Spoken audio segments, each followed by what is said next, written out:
Wednesday, everybody. It's been a while. It's been a couple of weeks because people needed time, and then more time was needed. And now a hurricane is on its way, and I didn't want to cancel 3 weeks in a row, but the storm isn't hitting until tomorrow. So, as long as things are good here and I have power and stuff, we will be playing. Because what else am I gonna do with my time? Stare at the wall? Like, come on. So we are going to go through and introduce our lovely players as per usual. We will start with the top left of everybody's screen with Soul. Hello everyone, my name is Soul. I use they, them pronouns. You can find me here on Wednesdays and currently on Mondays over at Sword and Key, playing in a Cypher System game where I am Onyx Scaletooth, a dragon woman who has recently found out that the princess that she thought she was best friends with hates her and has been trying to kill her for her entire life. So that's the emotional stuff we're doing, and we're about to have a Fae ball. We have the Lady Dame coming and being the Fae Queen for us next week, so should definitely drop by. And I play Synarch, your Tabaxi rogue, who uses he/him pronouns. Moving on to Alyssa. Hi y'all, I'm Alyssa. My pronouns are they, them, and I am playing Revelation, our Circle of Stars Aasimar Druid.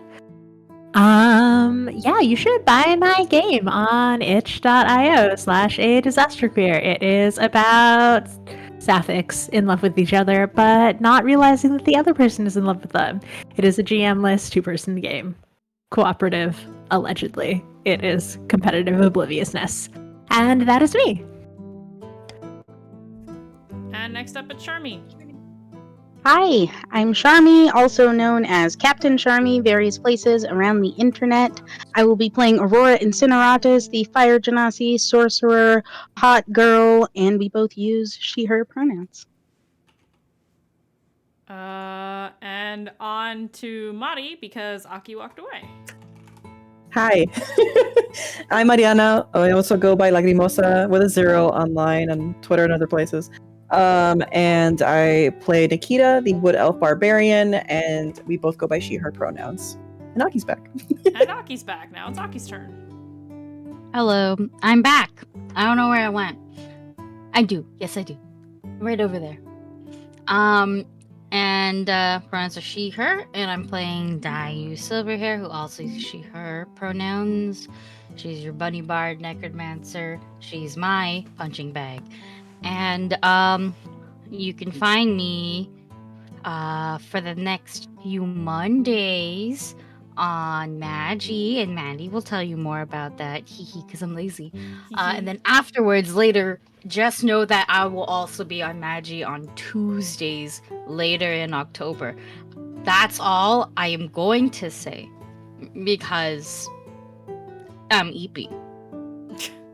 That's it. That's me. And last but not least, hello everybody, I'm Mandy, or the Mandy, all over the internet. This is my channel, so I hope you know who I am. I do teach RPG things and stuff, both here on this channel and also over on Magi RPG. And speaking of new things on Magi RPG, we haven't officially announced the date yet, but I'm gonna tell you here first. Dragon Age Masquerade drops on October 7th, and we'll be playing that leading up to the release of the new Dragon Age Veilguard game, and we'll have a couple of sessions a little bit after due to scheduling. So please join us in this 5-part mini-series that, again, will be over on Magi RPG's channel. We will be running the Dragon Age system by Green Ronin Games. That is most of our first times playing that system. The character art is very hot. Everybody made very hot man characters, including Aki. And here I'll just put the image on the screen. Give me just a second. Because you deserve to see hot men. Yeah, so Anyway, here, you can see this on the screen. It is covering up everything. Sorry about that. Dragon Age Masquerade, once again. It says October 2024 on here. We start on the 7th of October. That is a Monday. And again, it is a 5-part mini-series. It is going to be, maybe a little more twisted than most of the stuff that I do, in general. So, be excited for that. You will likely see these characters again in the future, but that doesn't mean that shit isn't gonna get weird in this adventure. So, please keep an eye out for that. It's gonna be a good time, and, yeah, let's get into it and recap what has been happening recently.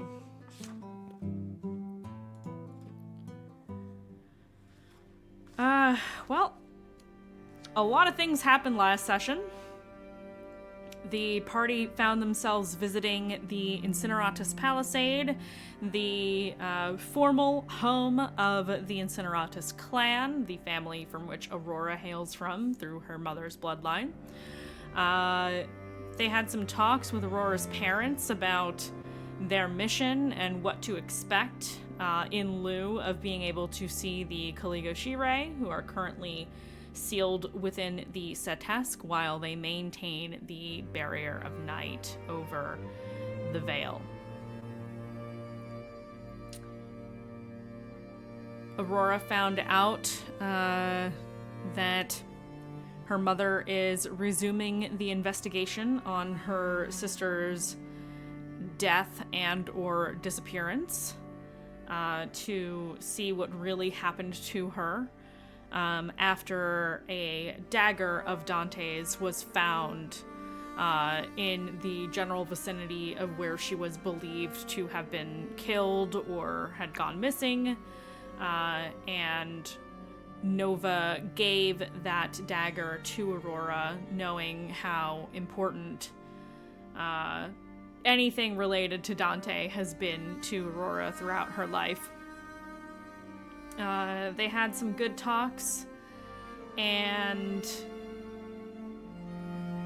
you kind of found that your mom maybe isn't quite as horrible as you might have thought in the past. That, you know, some of her behavior came from a place of concern and wanting more for her daughter, and maybe sometimes that came out the wrong way. Some more talks were had amidst the family. And let's see. Gosh. Aurora found out about her bloodline, which is the Ash Spark bloodline, descended from a blue dragon.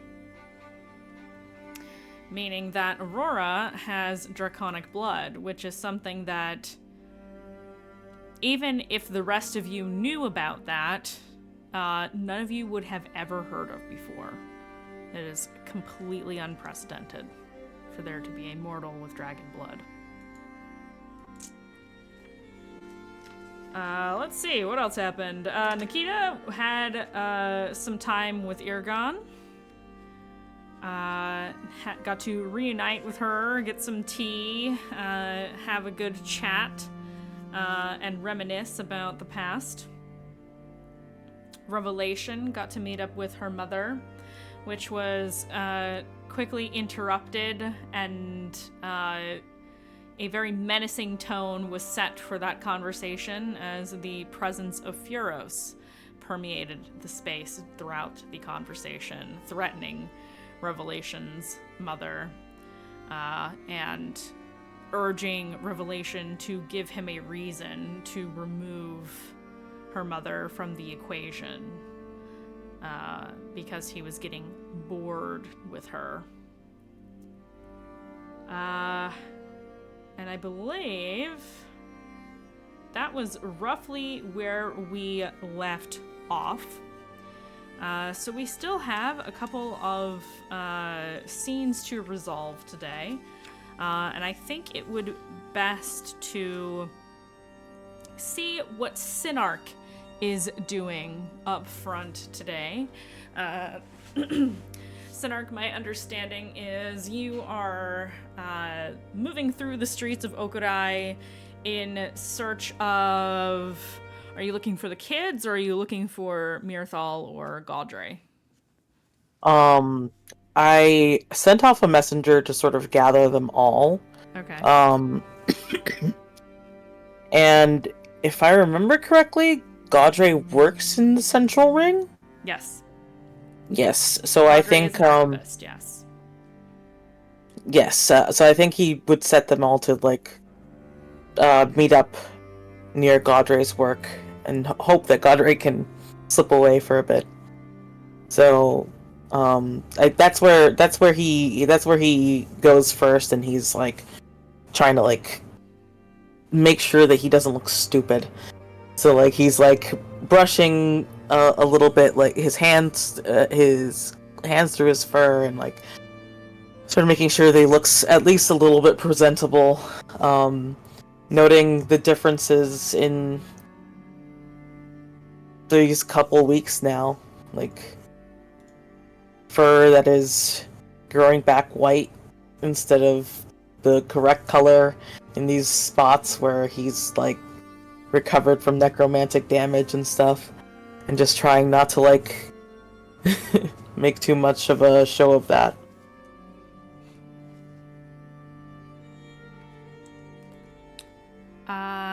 Okay, I'm gonna roll to see who shows up first out of the 5 of them.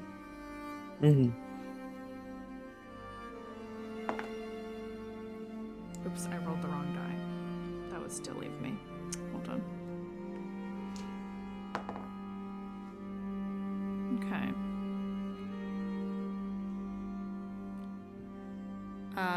The first person to arrive is Van, your young deep gnome friend.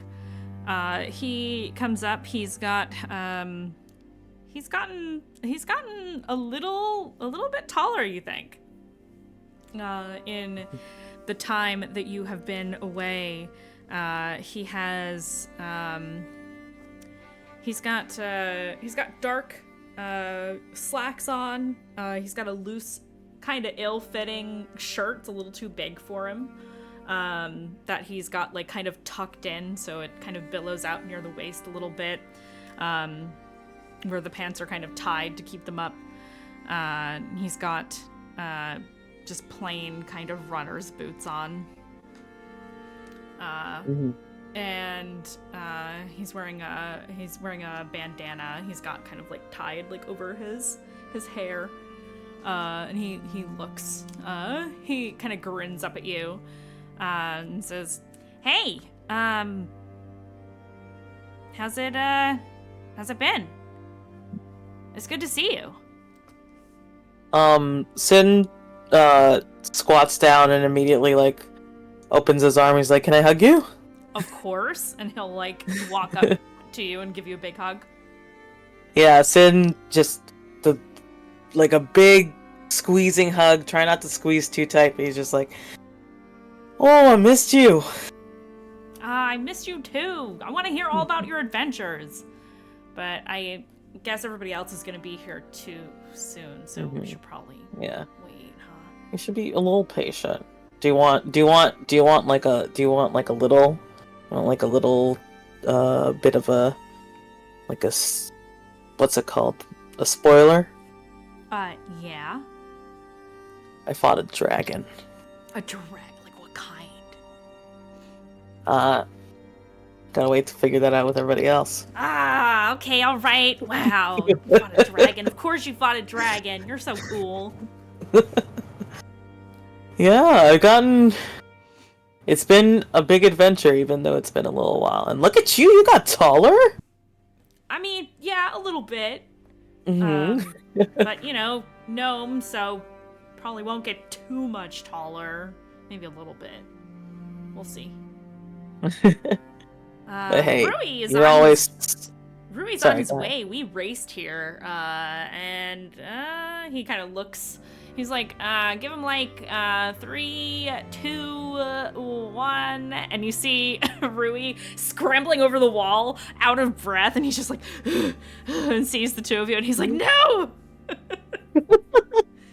He just kind of walks up. He's pouting because he very much lost the race, and he just kind of walks up to you guys, and he doesn't even ask. He just hugs you. Sin. Oh, he's all Sin. out of breath. Yeah, Sin like strokes his back, and he's just like, "Listen, you put in a good effort. You know, we always do our best." And he like pats him. He's like, "I missed you, kiddo." I missed you too.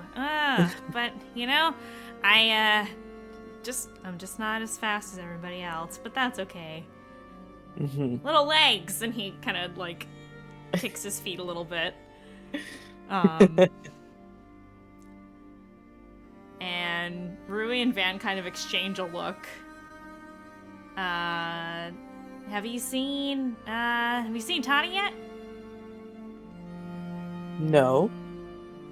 Oh. Okay, well, she'll probably be here. What's the probably? I mean, I don't know. I haven't seen her, so. How long has it been since you've seen her? They look at each other again like, do you know? I don't know. I don't know. A few days ago? But she trains in the dojo now, so she's not here every day. Okay. And he like absentmindedly like sort of like strokes both of their heads and is just like, I got some big news for the three of you, so I hope she can be here. Oh, well, Van kind of looks at Rui, like they're exchanging a look again, like this is like the third time they've done that since she came up. And Van kind of speaks up and says, she's a little different. She's a little different now. What do you mean, kiddo? She's a lot more serious. She's not as fun.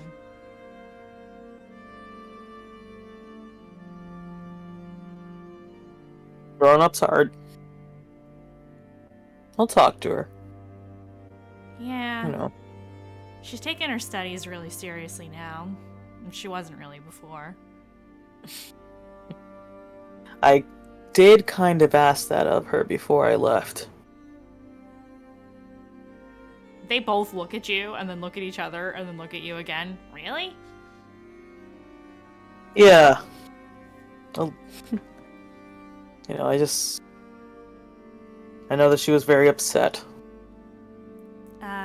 Yeah. She wasn't doing great for a little while. She got in a couple of fights at the orphanage, and I think teachers were getting ready to kick her out, and she disappeared one day and then came back the next day, and the dojo master had her by the scruff of her neck and said, all right, she's coming to study with me. And that was kind of the end of the conversation. She packed up her stuff and moved into the dojo. She comes back, you know, every few days to hang out with us and do Lantern Later stuff, but they shrug. She's not around more than she needs to be. Does that make you guys feel lonely? I mean, we're kind of used to it. She's always going off on her own anyway. Makes sense. Okay.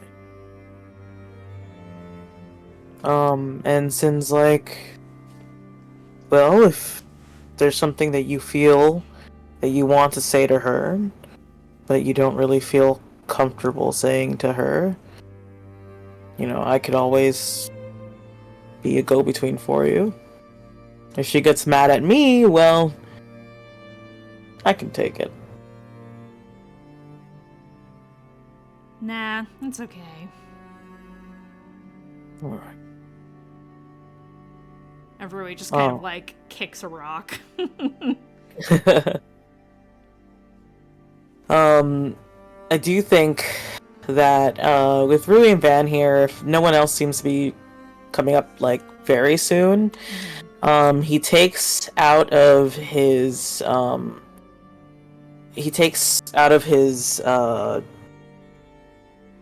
what's it called? His bag. Out of his bag, he takes like a couple trinkets that he bought in Hallowgate. I think one of them is like some very like a little like carved crystal trinket that's like in the shape of like a lizard's eye that reminded him of Rui. It's almost like painted like it's got like lightning coming off of it. And he holds it out to Rui, and for Van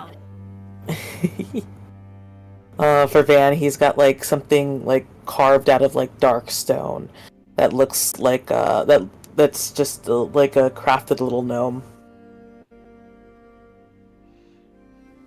He looks down at it and he goes, haha, that's kind of funny. It's like me. Yeah, it made me think of you. It's cute. I like it. Thanks. No problem. When I come back from my next journey, I'll have more stuff for you. Can you bring me back a sword? No, can you bring me a sword? And they're like pushing each other. Like, no me, bring me a sword, bring me a sword. I think we'll start with wooden swords. They pout.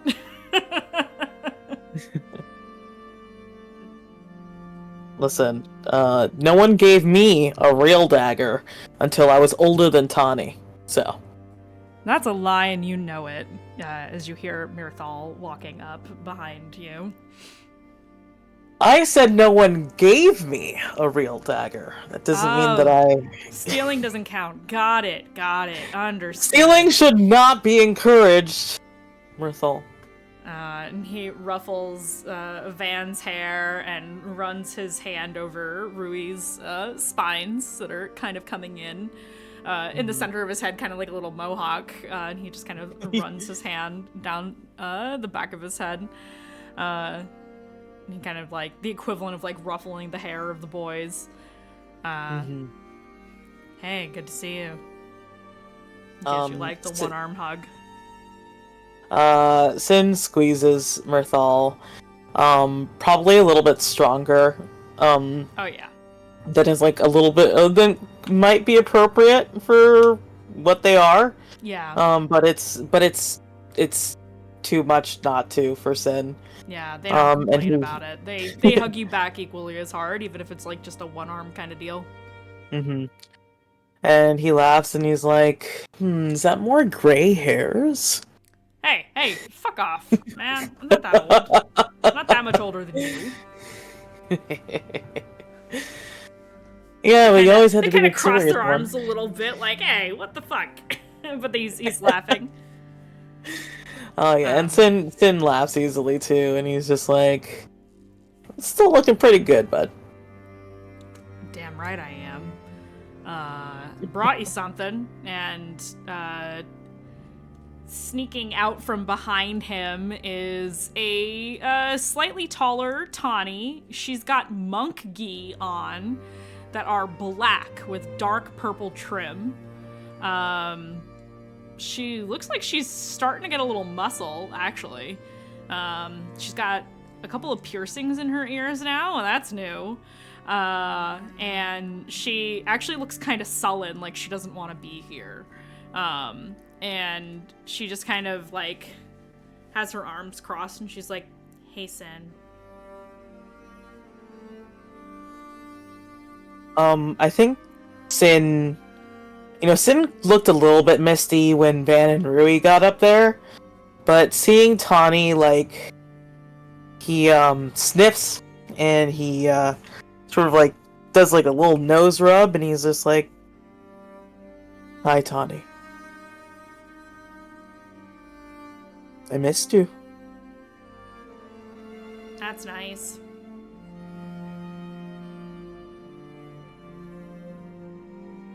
And Mirthal kind of, like, flicks her ear, like, hey, don't be a dick. And she's like, bug off, and she, like, swats at him.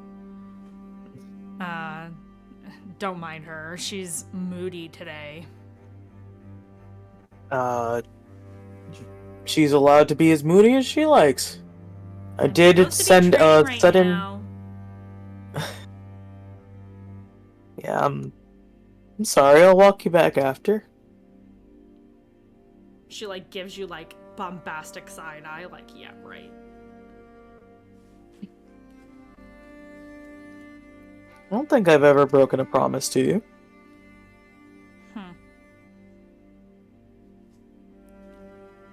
Mirthal kind of clears his throat, like, Gaudre should be here any minute now. Hopefully, please, for the love of God. This is what we've been dealing with for last, how long have you been gone? A month and a half? Fuck. God. Yeah. It feels like longer. Looks at Tawny annoyedly. And before long, you hear the familiar clacking against stone of the hooves of Gaudre.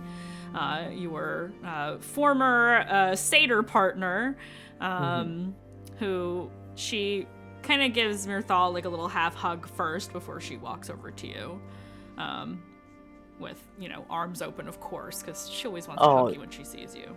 Yeah, Sin hugs her tight and is just like, oh, so good to see you, darling. It's so good to see you as well. Thankfully it wasn't difficult at all to get some time away for once, which is nice. Do you want to all have a conversation here, or shall we reconvene elsewhere? Let me buy you all a quick lunch. After all, I do promise to tell at least one story about me defeating a dragon. Rui, who is now learning about the dragon thing, is like, what? You fought a dragon? And you see Tawny's ear twitch, but she doesn't say anything. A dragon? A fire giant? No, wait. Yes, a fire giant. I don't say no, wait. There was a hill giant. The first thing was a hill giant. Then there was a dragon. The fire giant equivalent was a festering beast. They don't need to know about the festering yet. Yeah, probably not. And he's like, alright, there's a hill giant, a dragon, a crazy plant beast, and a fire giant. Wow. Rui and Van are like wrapped with attention, like, oh wow, that's so cool. And Mirthal's like, a dragon? Yeah. He raises a brow like, what? I can tell you about it over lunch. Alright, let's get going. I want to hear these stories. And he's, he, in the central quarter, we want to avoid any Furos shenanigans while having a reunion, so I don't quite remember where that went, but just like, I don't know, the family diner equivalent of something in the city. The one with all the rats. The one, the laughing drow tavern. Yes. That's the. I mean, there are other places you can go as well. There's Tea House that serves lunch. There's, you can find any random restaurant. It doesn't have to be Laughing Drow, but you can. Yeah. You walk into a tavern, local tavern, for lunch. Yeah, exactly. He tries to maneuver to at least sit next to Tani. She like endeavors to sit on the end so she can get up quickly. But she'll let you sit next to her. But out of everybody being talkative and animated, she's the only one who doesn't seem excited to see you. That stings a lot, but I think he's trying to, he has been so angry for so long. He kind of gets being mad and a kid, you know? And so I think he starts off by explaining more about like his companions and how cool and capable they all are, and you know, just a lot of admiration comes off, and he talks about Aurora and Nikita and Dayu and Rev, just to sort of outweigh how much bragging he's about to do. You know, and as you know, as food comes down, he tries to make sure that he's the one who pays for the meal, and he, you know, he sets in on the hill giant and how, you know, he gave the final blow, you know, after Nikita helped him sort of like get a boost up and destroyed that. And he describes the undead dragon, Lich Dragon, Death Dragon.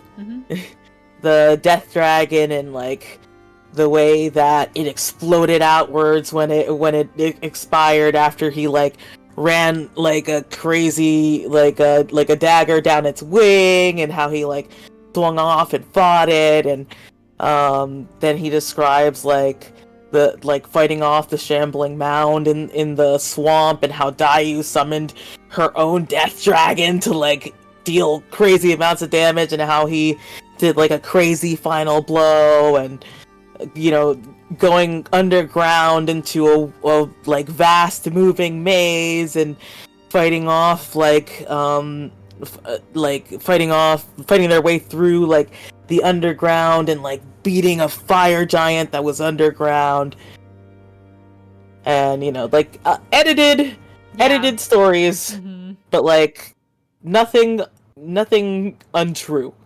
Right. Mirathal is incredulous but intrigued.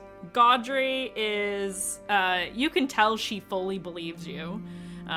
Being a fae, she's good about those things and doesn't question anything that you describe. And she looks like a mixture of fascinated and horrified on your behalf, given how many, you know, scary things you've fought.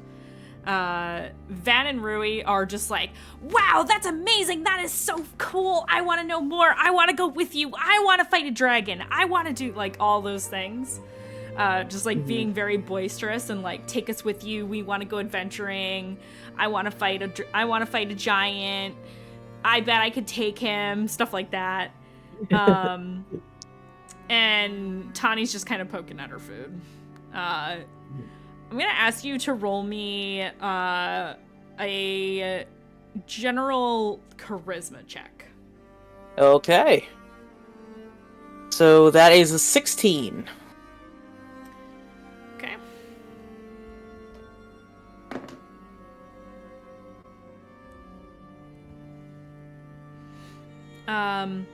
Over time, as you're like telling different stories, when you talk about the maze, and you talk about, like, the Death Knights, Tani just kind of, like, looks in your direction a little bit, and she's like, you said there was a Death Knight? Yes. Yeah, but, like, did you kill it?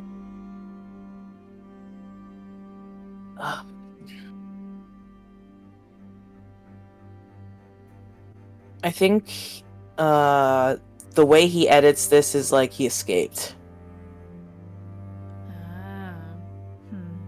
Yeah. Master said they're really hard to kill, so that makes sense. Yeah. Trust me, that one hurt.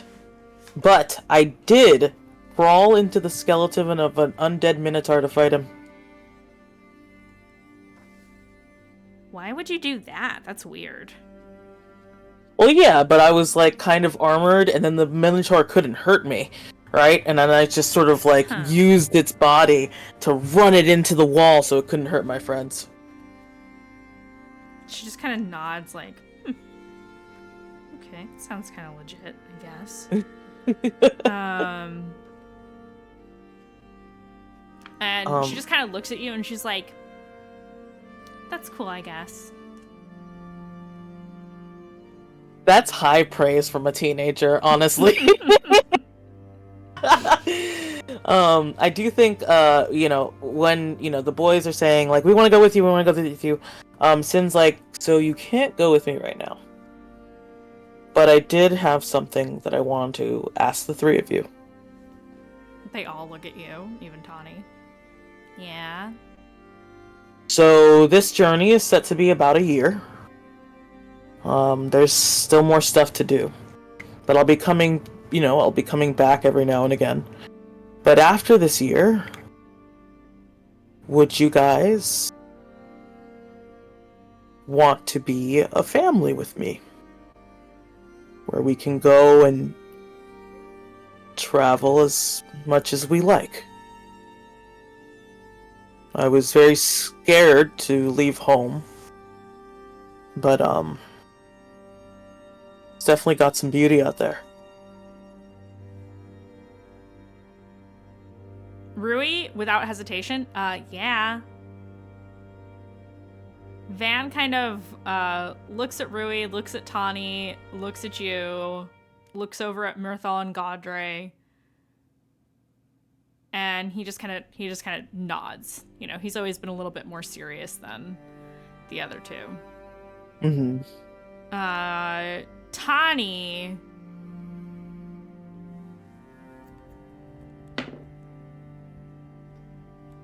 She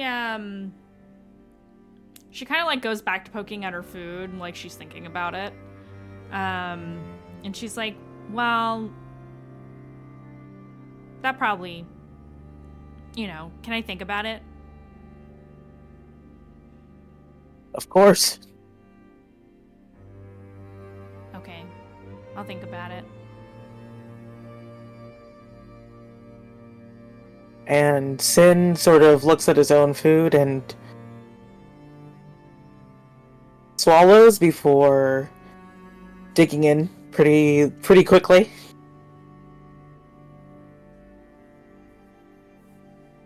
Talk about swallowing your emotions.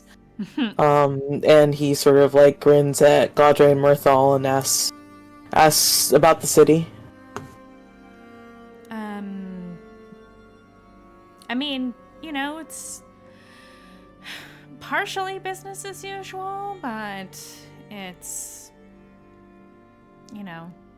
things are changing. Aragon is temporarily in charge of the city, while the Caligo Shire deal with some pressing matters, all classified, of course. But I imagine they're going to start releasing information about that soon.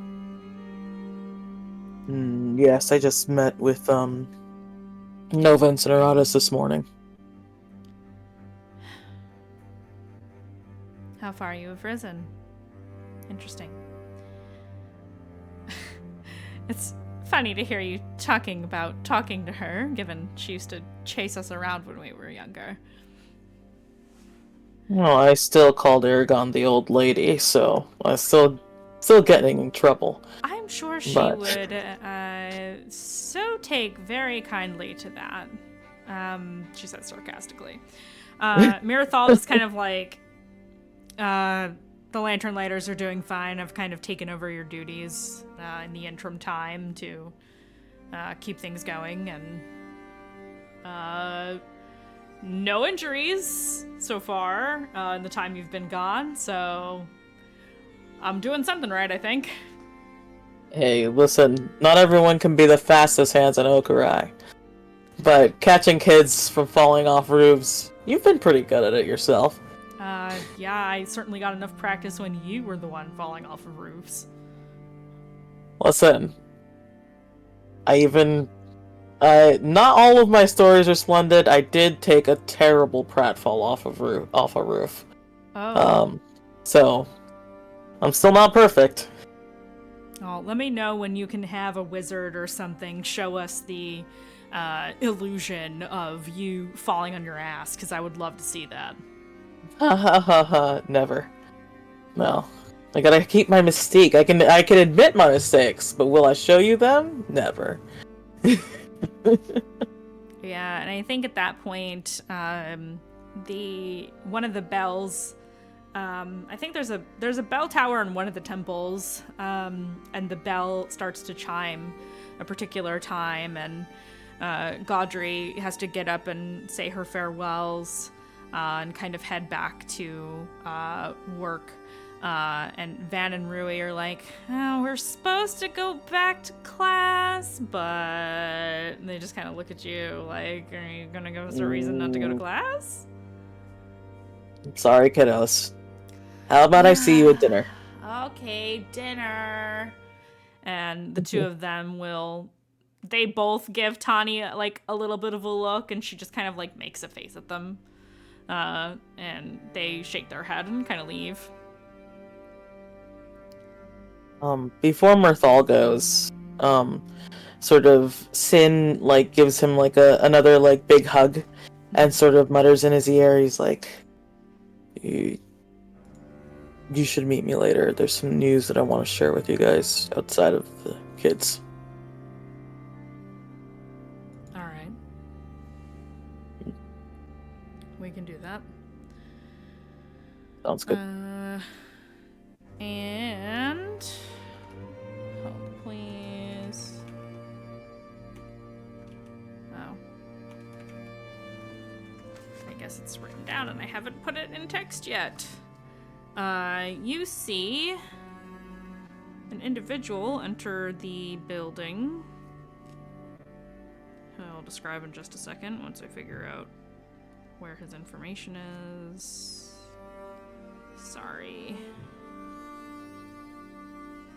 Where the heck did I put it?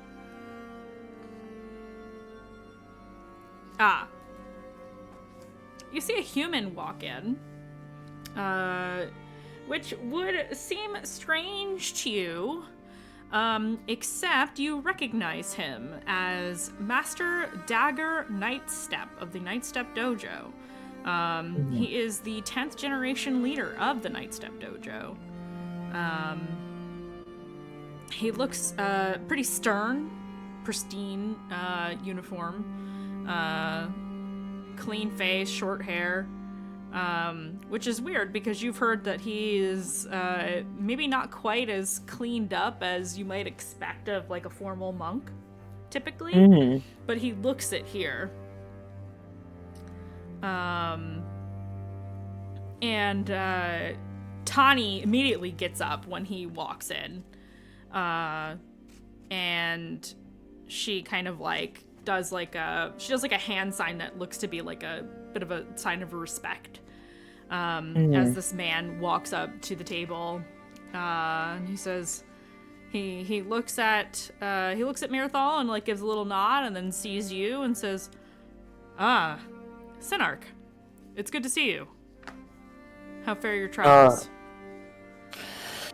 We've had a successful first movement. We'll have to continue moving, unfortunately, but definitely getting into lockstep.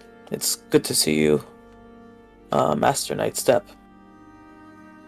Yes, very good to see you. And he looks to Tani and he goes, Are you ready? It's about time to go back. And she's like, yep, definitely ready to go. And she gets up, or grabs her bag from the seat, and she says, I guess see you at dinner time? Master, do you mind if I walk her back for you? Oh, yeah, sure, you can definitely do that. And he kind of looks to Tani and gives her a little nod. I'll see you back at the dojo. And he will take his leave.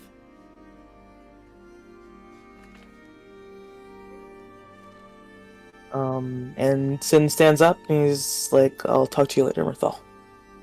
Mirthal gives you a little wave, and watches the two of you leave.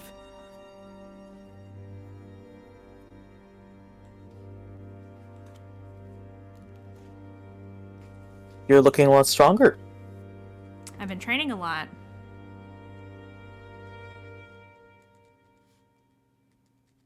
Yeah, your brothers told me. They're not really my brothers, you know. You really feel that way? I mean, they're always going to be my friends, but they're not my brothers. We're not related. That's fair. I think he lets himself sound sad at that.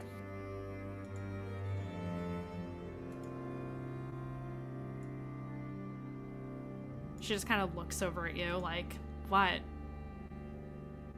Hmm? I'm not wrong, am I? You're not wrong.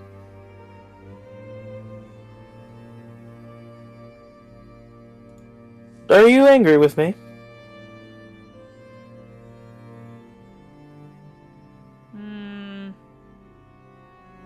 Maybe not angry. But, you know, I'm just trying to do my own thing. I can appreciate that.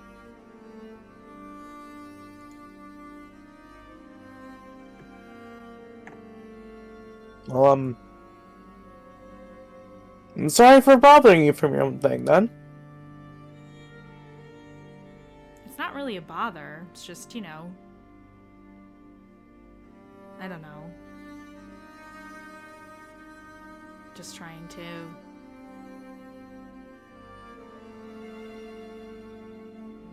get better.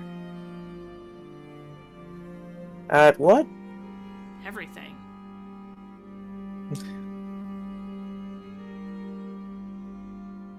It doesn't have to be all at once.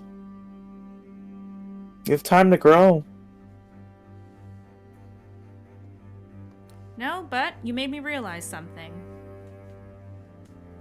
I What don't want is to that? be here forever. I want to go see the world too. With you or without you. That's fantastic. And if I'm gonna do that, I need to be strong. That's fair, you're right. So I'm training at the dojo now. I'm proud of you.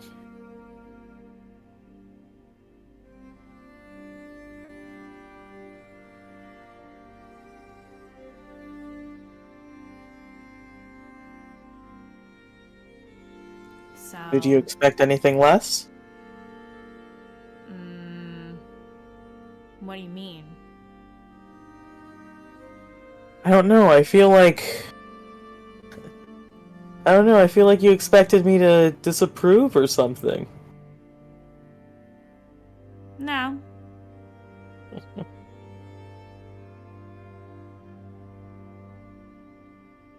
Even if you did, that would be fine.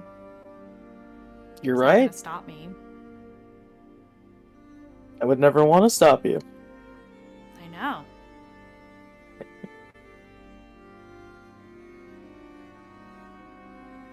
Connie, Yeah. remember in your letter that you told me that something feels wrong around here? Well, it does. You're right.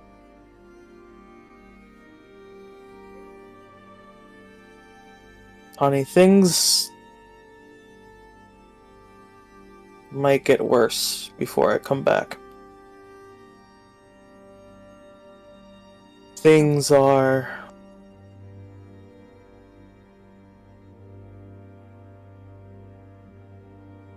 I'm telling you because I care about you and I want you to be safe. But they're Okay. going to close the border soon. That makes sense. The things that I'm doing, if I don't do them well, you guys are in danger.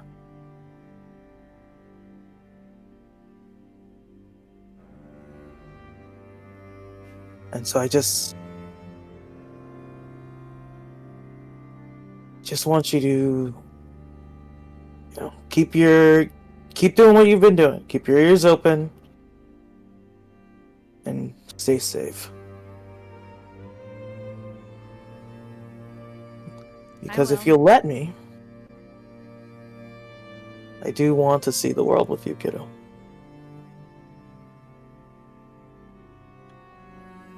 Well, we'll see, but...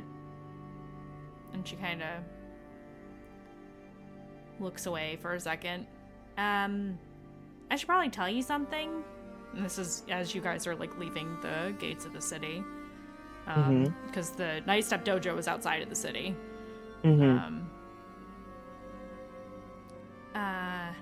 So... And... hopefully, this doesn't, like, upset you. It might. But it's really just on a technicality.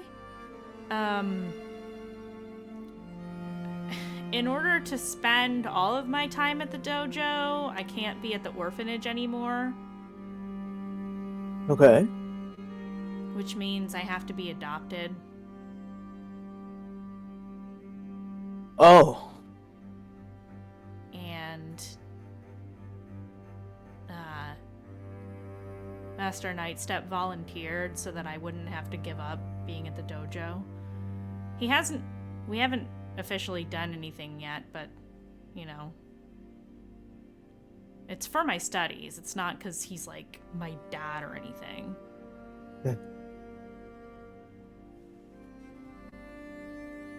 He nods. And he's like, it's a good man.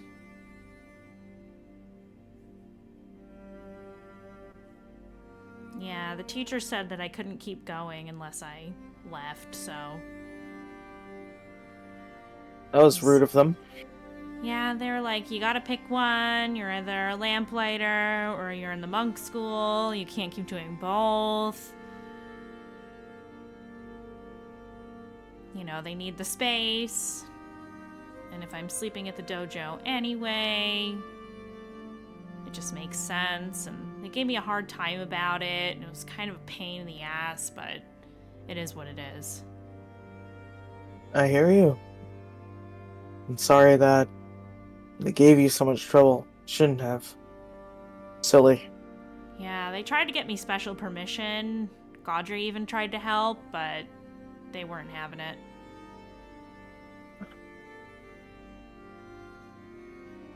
Yeah.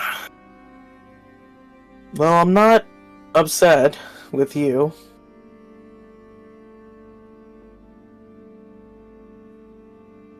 You know that, right? Yeah, but it kind of sucks. Yeah, it does. I don't want to say anything in front of the boys. Why not? Because they wouldn't understand. They would think it was because I was mad at you. And I was, but I'm not now.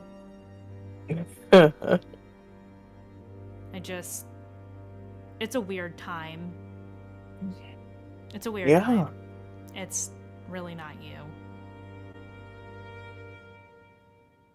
No worries, I get it. Trust me, it's a very weird time. Tani. Yeah. And I think he stops walking. He's like, if you're too late, tell Master Nightstep it was my fault.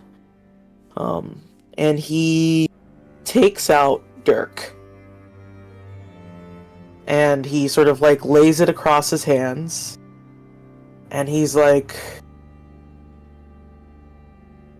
no matter what, you're my family.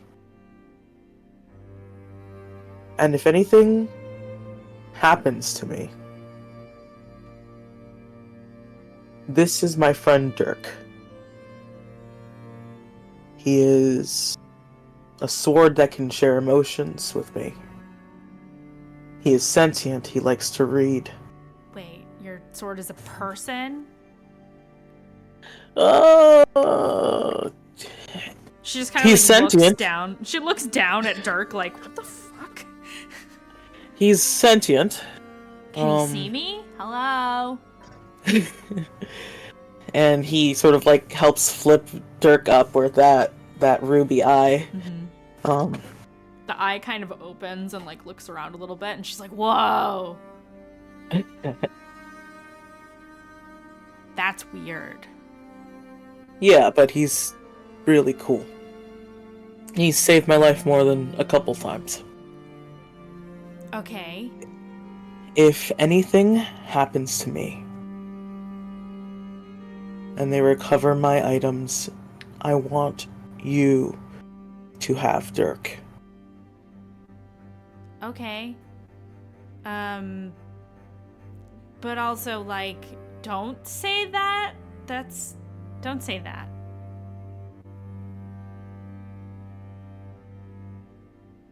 She points at Sorry. you. Yeah. Sorry. You're coming back. I am. So, don't even treat it like it's a possibility, okay? Understood. Maybe What about... when you're too old to be an adventurer anymore, then you can give me the sword.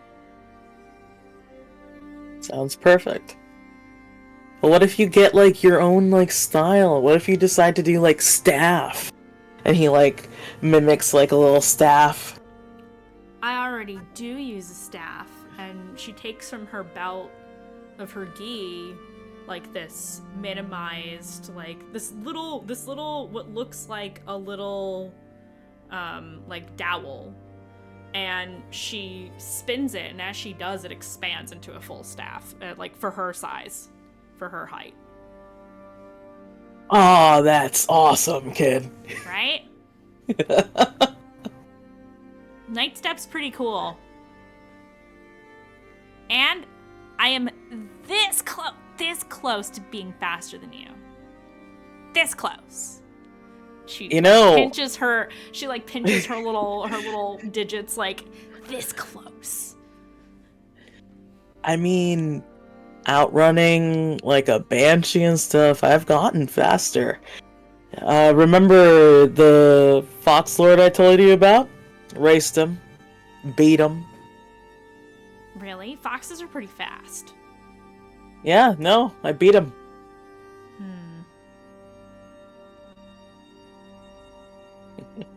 So you know, like, lords and stuff now, huh?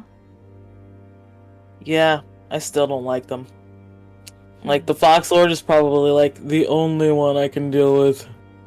But that's because he's also, like, a ranger and cool. He does sound cool. Yeah, exactly. And it's just... Gosh, I met the Lord of the Necropolis. He's a lich. A lich? Right? Yeah, he's a lich. Huh. And he's a jerk. Hmm. And then Lord Hallowgate is... He's alright. He cares about his people, at least. He's also kind of a jerk. He sounds like a jerk. I mean, if you say he's a jerk, he's a jerk. And she'll spin the staff again and, like, get it to shrink back down to, like, handhold size and puts it back on her belt. Mm-hmm. I'm not really supposed to show off with it, but it's you, so, you know. Yeah, you know, it's between us. Yeah. You know, It's I not probably like we're in the shouldn't tell street. everyone. Exactly. I probably shouldn't tell everyone about Dirk, but I trust you. Yeah, that's between us. A sword that can think, that's kind of crazy. Yeah, and again, he can help me. He can help me understand other languages. Mm. And if I can also make like a shadow version of him to fight with two swords. He doesn't actually like to fight alone, so he prefers it that I'm two-handed. Oh, so he has preferences. Yeah. That makes sense if he's sentient. Of course, there's things he likes and things he doesn't like. Maybe he works better with another blade. You know, legend has it that Dirk was the blade of one of the sages. Really? Yes. Which one? Above table, I forgot his name, even though it's been very... It's Valdin. Yeah, Valdin. Really? Yeah, so it's only right that a tabaxi should wield him anyway. That makes sense. That way, when I get old and lazy, you can wield him next. Oh no. That sounds good. That sounds good. And hold on just a second. As you're approaching like a line of trees outside of the city, she pulls from inside like the top part of her uniform. She pulls out like a little pan flute, not unlike the one Mirthal uses, and she plays like a certain like 3 notes in a certain order, and you hear 3 notes in the opposite order. And she says, "Okay, we can move forward now." And Snark is like, "Ooh, look at you, already part of secret societies." I mean, it's not really a secret. Everybody knows the dojo's out here. Yeah, but I've never seen it. Well, you're about to. Exactly. Well, you know me, I love secrets. Well, I guess this is the worst kept secret in Okurai. She leads you further down the path, and here's where we're gonna jump in scene. We're gonna go over to Dayu before we take a little break here. Dayu. Yeah. You are you are in town. You've got Kazuhiko in tow. What is it that you wanted to do today? I wanted to take him to the temple district so I can show him where I've been living for the past 2 years. Okay. So, I'll just scoot. So you go to the temple district. We'll show the map here. Oops, that's the wrong. Here it is. We've got the temple district here, which is roughly. It would be great if I think it's over this direction. 17 is my specific one. So we're gonna just zoom in over here into this part of town. So you go back to the outer ring of Okurai, to where everybody's looking on the screen here. This large building with the number 17 over it. That is the temple of our Lady of the Night, I believe, if I'm remembering that right. Our Mother of the Lost. Our Mother of the Lost. Yeah. Our Mother of the Lost shrine. Our Lady of the Night is a different temple in the star's name. So you see the large, the kind of moss and vine enshrouded building made of beautiful gray stone. And as you enter in this surprisingly, from the outside, simplistic looking temple, inside you find a relatively modest sitting area with long stone benches. There are a couple of windows that are a more subtle kind of stained glass. And in the center front of the room, in the direction in which all of the little pews are facing, is a probably like 10 to 15 foot tall statue of a beautiful tiefling woman with long curved horns and very long hair that kind of pools at her feet. And she is smiling as she is leaning down ever so slightly, hand outstretched towards the pews. There are little offerings at the base of her feet, candles that are still lit. The room is currently being swept up by one of the priestesses who is tending to the shrine. It smells like incense in here, and rain, as it is a bit of a rainy day out today.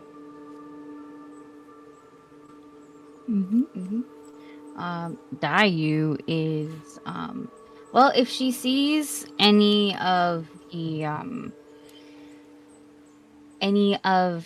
other staff, she will of course say, hello. She's not that much of a recluse. She's just quiet. So she'll say hello, show them around, Yep. and in particular go to, I believe there was the equivalent of like, oh god, what's the name? The cellar? Where No, your not room the is? cellar. No. I'm not going to my room just yet. There Okay. is like there's like a little square or something, like a. Oh, a little courtyard. Yes, thank you, courtyard. My god, I blanked so hard on whatever to call that. It's one of those days. You're all good. Where there is another statue of Aluna Seren. Though this one in particular, not as big as the one is outside. And she looks more like kind of, I would say, standing proper. And this is one where most of the other clerics and priestess in her case would come to do like quiet contemplation. This is also where I'm fairly certain I met with one of the other higher ranking clerics around here. But this is Dayu's favorite spot in particular because it's really nice to just sit down and draw here. Nobody bothers you here. And also there's like lavender candles, so it's always soothing. It smells so fucking good. Another reason why she likes the statue is because this statue is low-key the dirtiest because of all of the oils and the incense and the candle wax. It's kind of like at the floor, there's so many different types of candles because they just let the clerics do whatever the fuck they want. And they just, sometimes it's like stacked candle wax on top of candle wax, and you're like, the purples are so off, but like for Dayu, that's like, oh no, that's so nice. Have you ever seen melted crayon art? Yeah, it's just. There's something real. There's something real like ooh, like about that. That's what it does for Dayu, and to just like show him it and be like, and this is where I called you, or this is where I got the head to call you. Okay. Yeah. Oh, you mean like when you first reached out to me? Ugh, yeah. What a day that was. Was it weird? I mean, it has. Considering we thought you were dead, yeah, it was pretty weird. Yeah. I wasn't. It was pretty fucking weird, I have to say. I wasn't sure if the spell was even going to work. So, I mean, I'm glad it did.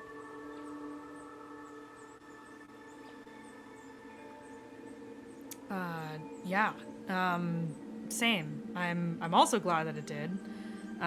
It was just kind of a wild day in particular. I was out hunting. I was working on, just my usual kind of work and keeping busy and away from Foxden, and Was just it out of Tuesday? nowhere hearing your voice was kind of a lot.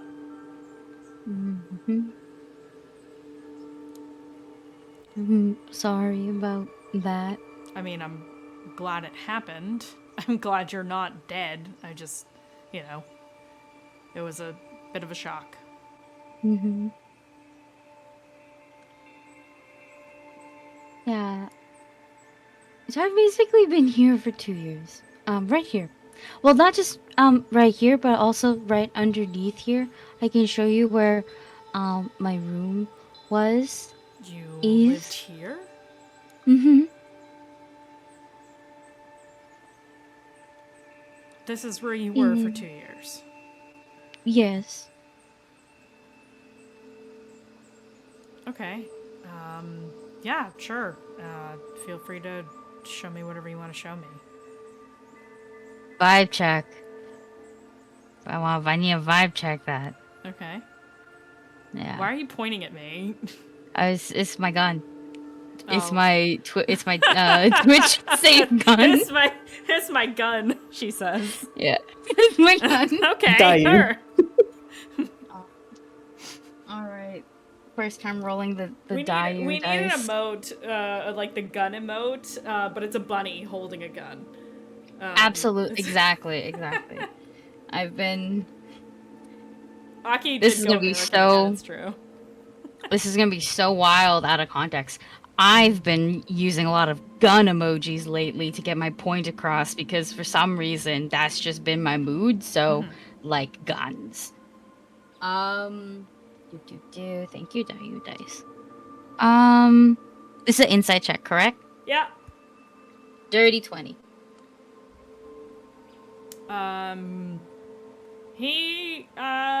He's feeling some kind of way. It's not necessarily negative, it's just he's remembering a time that was very confusing. So naturally the vibes aren't vibing. He's not, haha, teehee, this is so great, reminiscing about, remember that time when you decided to randomly pop up in my life after letting me think you were dead for 2 years? Cool, super thrilled to be talking about this right now.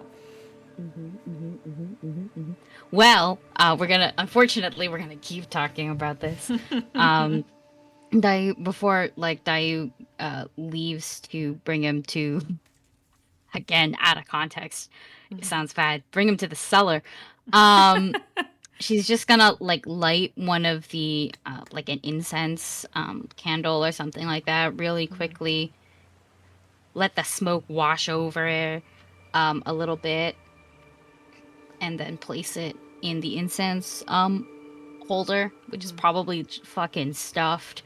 And just kind of leave it there so that way there's always something burning kind of vibe. Is this up to code? I doubt it. But it's just incense. It can't be worse than just leaving the fucking open tea candles like some people been doing, you know? I'm sure it's fine enough. Yeah, it's just there's this place is surrounded by clerics. We all cast create water, done. Yeah. Problem solved. So you walk down into the cellar area, where your room has been kind of set up, but really it's not like your own private quarters. It's like you reorganize some of the storage crates here to make a room for yourself in the cellar, using these crates that are currently in storage to give yourself some modicum of privacy in this area that, the clerics 2 years ago said, oh yeah, you could just sleep down there if you want.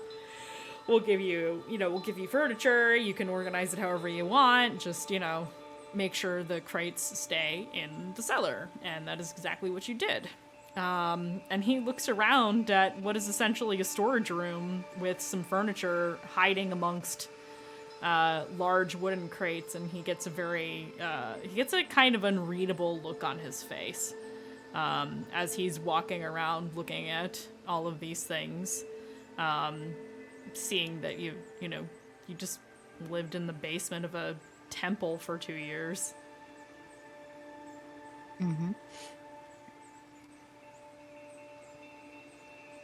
Sometimes all the time I lived with ghosts and shit. Are there any here now or no? Yeah, same ghosts that were here before you left the first time. There's a little boy, there's a young woman. Jennifer is kind of lounging in the corner as well. You know, same spirits you've seen in the past. And he's looking around and he sees the same spirits that you see. Some of them kind of slink out of the room when they realize that there's not one but two mortals who can see them here. They seem to exit view when they realize that they are being watched back. There he goes. Oh, hello. Oh, they're shy. So, this is where you've been. Mm-hmm.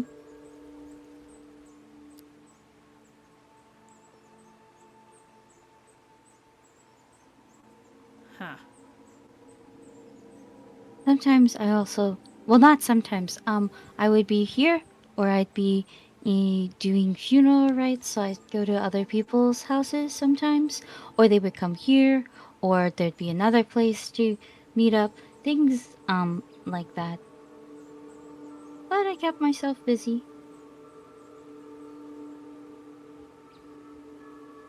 It's like he's purposely keeping his face blank.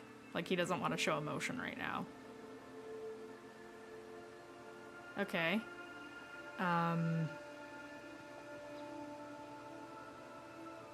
He just kind of nods. You can be mad with me. It's okay. I'm less mad and more confused. But the words that are coming to mind don't sound good or fair or appropriate. And I don't like that. Mm. So you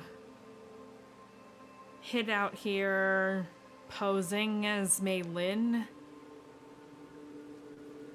I never took her name. They just knew one of us was coming. Okay.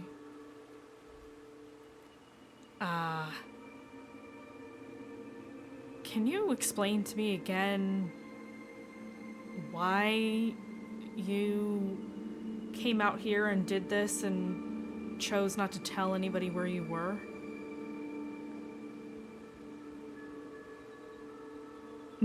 Yes. So,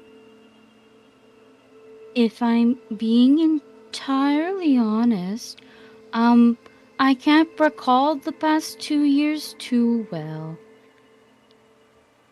I just know that this work felt safer than thinking of home. Okay. Mm-hmm. And I preferred the basement because I think it's kind of cozy, but also it was so much safer than outside.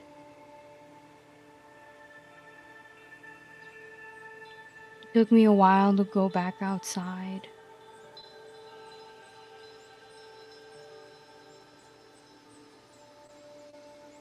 Okay. So it's because of what happened. You were scared. You didn't want to go anywhere. That and I was pretty sure everybody died.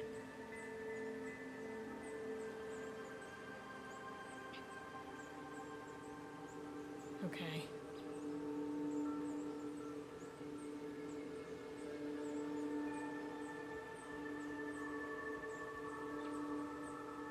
And he's just kind of like clearly grappling with it.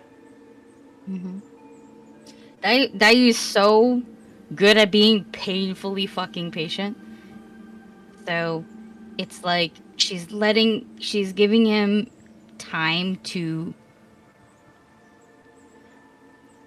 process things that she is saying, waiting a little bit. So the cold silence kicks in, and then she might explain a little bit more. So it's like, here are the notes, pause, you can write them down. Here are new notes, kind of vibes. And She kind of goes, yeah, and you know, it kind of went from a few days to suddenly it was months, and then like a year happened.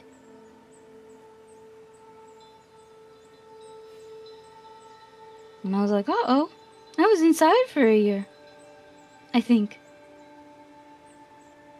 That I should probably go outside. He just kind of sits down on one of the crates as he's listening to you say all of this. Mm-hmm. And you can see, like, he's starting to process, like, exactly what you're saying. Mm-hmm. But he's still got that conflict on his face, because when people don't understand, they're gonna feel how they feel.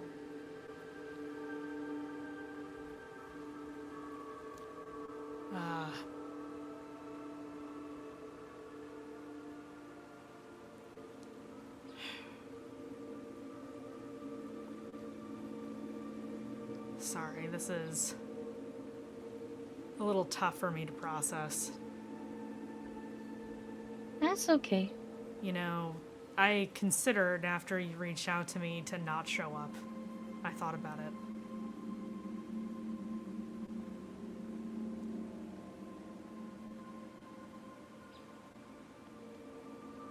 That was a possibility I considered as well.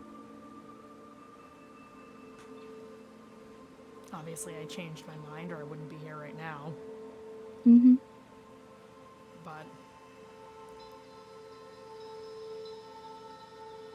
listen, I know you went through horrible things. We all did. I went through some pretty horrible things, too. And as much as this arrogant asshole part of me wants to be angry with you for doing this, you had your reasons. And they were valid ones. It's gonna take me some time to reconcile that.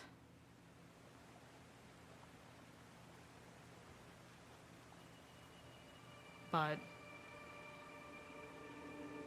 I'm trying. I've been trying. I know.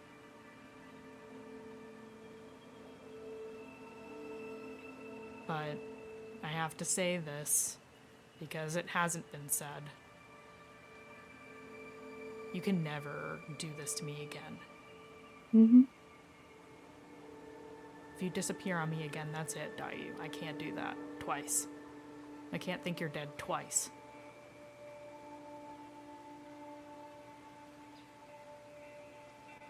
Please. I understand I won't do it.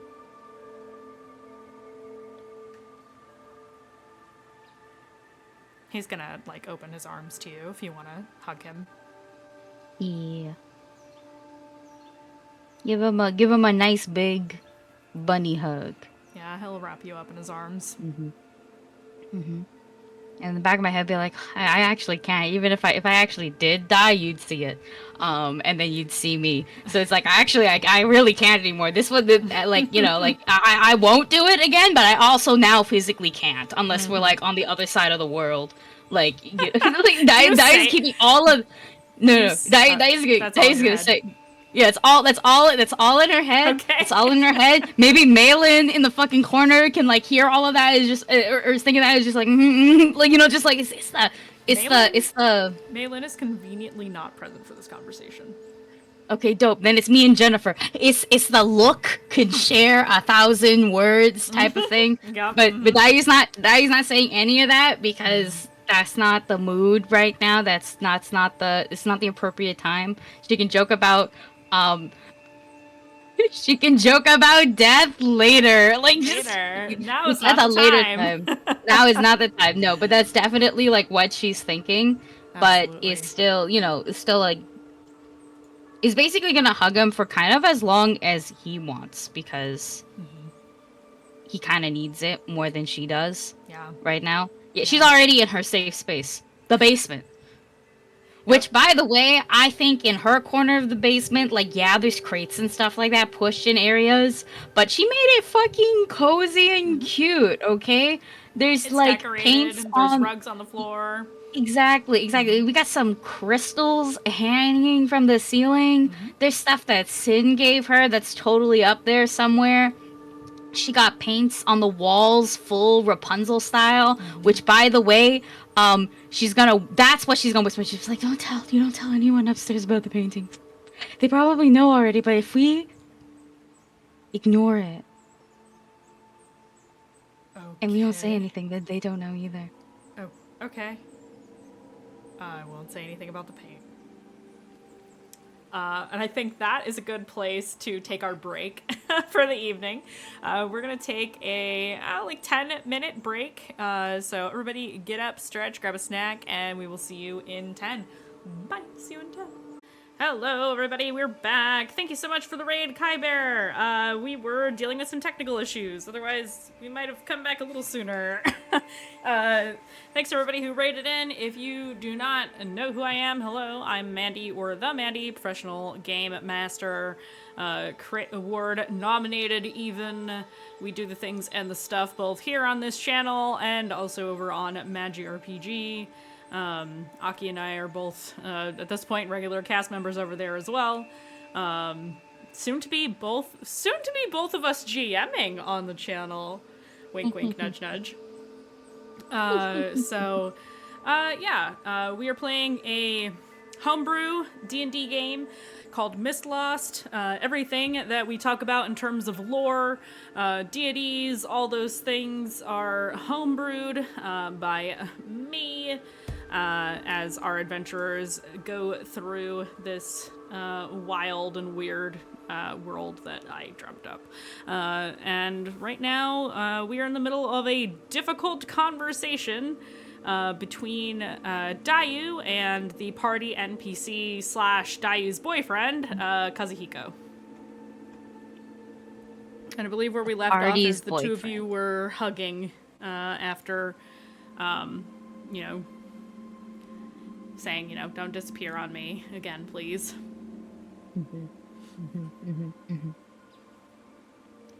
And then I pointed out the paint all over the room. Yes. And was like, and I was like, it doesn't come off. I mean, paint's not supposed to come off. Sometimes it does. The rug is cute, but it's there to cover more spills. He just kind of blinks, like, okay. I'm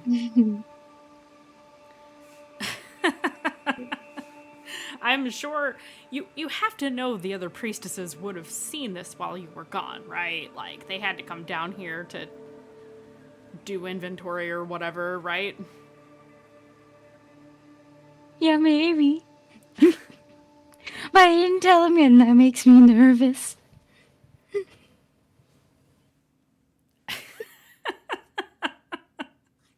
He just kind of shakes his head like, all right.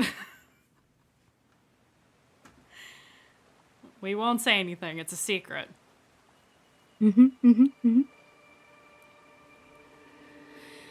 Unless they ask, and then we just tell them the truth. I'm gonna let you handle that. I'm just gonna pretend like I didn't notice anything. How about that? I think that's a little bit beyond my purview. I don't know anything about anything. He just kind of like puts his hands up a little bit like, oh, it wasn't me. I'm a visiting dignitary. Clearly, I had nothing to do with this. When he says visiting dignitary, I just squish his face. He like squishes his face and he's like, what are you doing? Looking at my visiting dignitary. Oh, okay. I see how it is. Very dignified. Don't Lord flirt of with fish. me. We're in a temple, even if it is the cellar.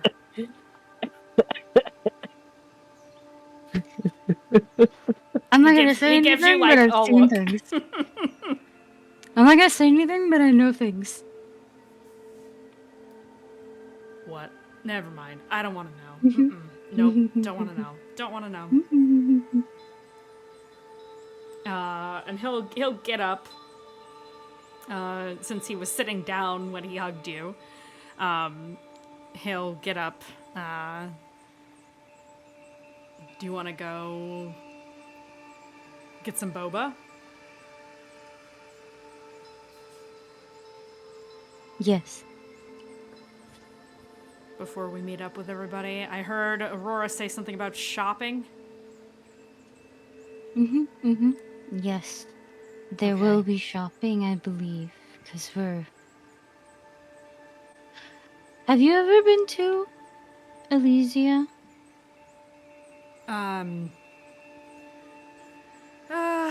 Went up there once on a hunt. We went up through Fouchus and through the woods over to the west a little bit. There were some ruins up there.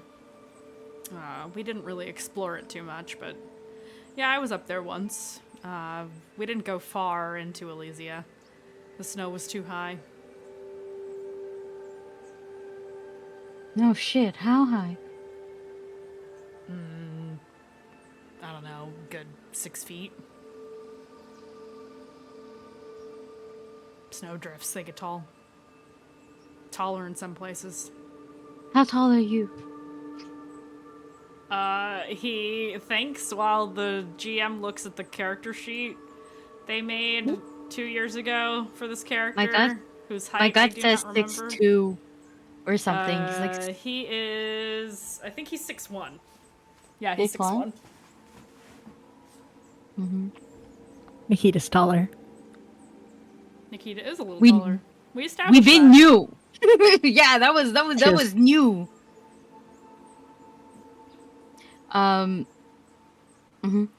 So Kazi says 6'1". Guy's like 6 feet. 6 feet of snow. Do you know how tall I am? You're very petite and pretty. Much shorter than 6 feet. I'm Yes, I gonna know. die. No, you're not. You can't swim in snow. No, you cannot. But you can dig snow. You can wear snowshoes. Which, he looks you over. For Yeah, you're gonna shoes? need those. Oh, I hate shoes. Do you want to swim in snow, or do you want to hop over the top of it? He smirks at you.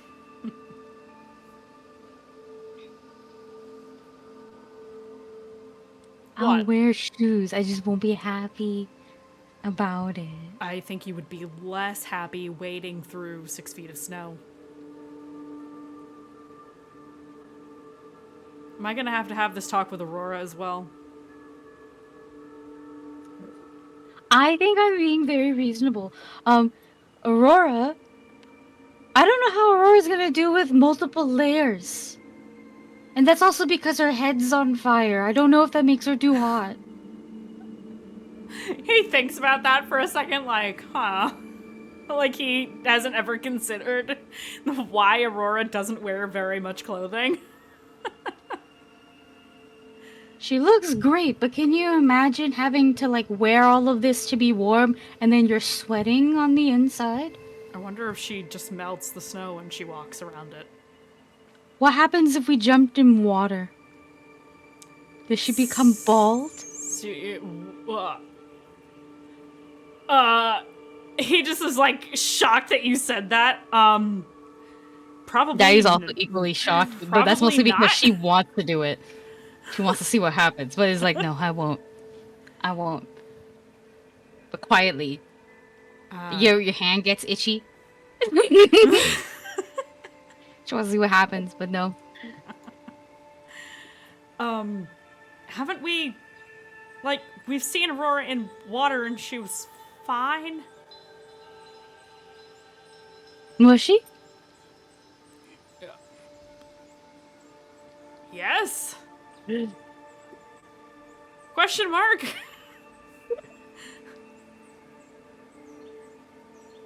I think we all would have noticed if her hair went out. Why Would don't you we? ask her this? That would be rude to notice if her hair goes out. Would it? Is it rude to notice things? It'd be rude if we noticed it, and then she notices that we notice. Can you imagine?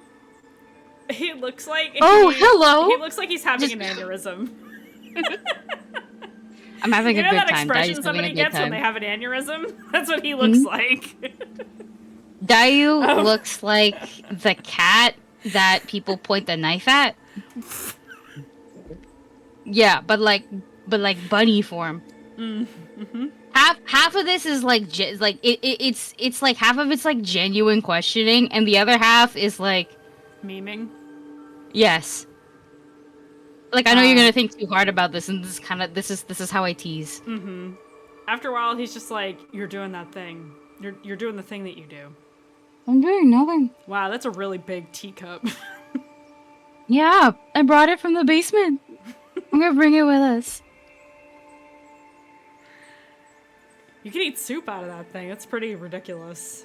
I think it'd be the perfect size for Nikita, which is why I'm bringing it. He just kind of shakes his head a little bit, like, "What?" So you see how it is by my face? Uh-huh. That's about half of my face. Yep. Nikita is big. So that'll be a quarter of her face. I mean, she's not. And that means she's not. It'll look that like much bigger than you. she's don't like it's a different kind of vibe. She's babe. not a Goliath. I mean, she's tall. Yeah, she's even taller than me, but she's not a Goliath. And she will make this cup look petite. He will gently take the cup from you, and it still looks like kind of a big cup in his hands, and he's like, "I don't think she's gonna make it look petite. Our hands aren't that different in size either." And he just holds this thing up. He'll hand it back to you. I don't know that it... Is that how that works? Are you doing that joke thing again? Is it me not getting it? I don't know, am I? No, I'm joking. That part was the joke. Oh, okay. See, half of this is actually for Nikita, because I think Nikita might like this thing. I don't know if she'll like the pattern, but I think it's cute. I think she will. Mm-hmm. And the other half is because sometimes she can make her hands really big. She usually, Sorry, prefers broadcast on my phone. she usually, does the tail, but she can do her hands too, and then her hands get very big. Oh. He's kind of interesting. Yeah, she does get kind of bestial looking when she fights. And and then she turned into that eagle that one time. Wait, what? You were there for that fight. Eagle? Oh, you mean the griffin. Hippogriff. Was it a griffin? It was a hippogriff. Did she turn into that? Mm-hmm. Oh, shit. Well, yeah. Yep. That's a thing. We should probably ask her about that sometime. I wonder if she could still do it. Like turn into stuff. It's like so cool. Mm-hmm. Do you think she's a druid, or do you think it's like something else? Because I don't think she's I don't. It doesn't. I look him directly in the eyes. It doesn't give shifter vibes. No, she doesn't really. She doesn't. Shifters have like a certain kind of way about them. You know what I'm talking about. Yeah. Nikita doesn't have that. Mm-hmm. That's what I was thinking, Well, I think she's clearly an elf. Probably just an elf. Mm-hmm. That- He just kind of shrugs, but that doesn't mean that she can't turn into other things. Yeah, that's where the magic mambo jumbo comes into play. I mean, shifters are descended from, you know, were-beasts. Except we're not cursed. We're just born this way.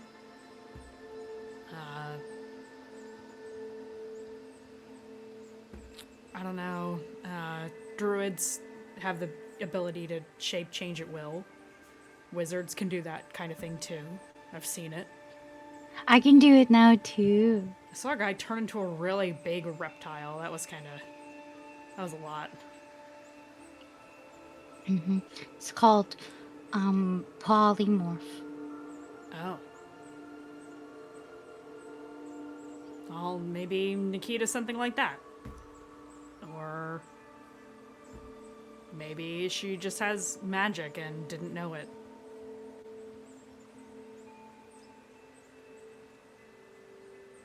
I'm trying to hold in a joke. Kazuhiko, Nice. for context, Kazuhiko doesn't know. I don't know that anybody else in the party knows that Nikita doesn't remember her life. Nobody knows that. No, Do you know where she comes no, from?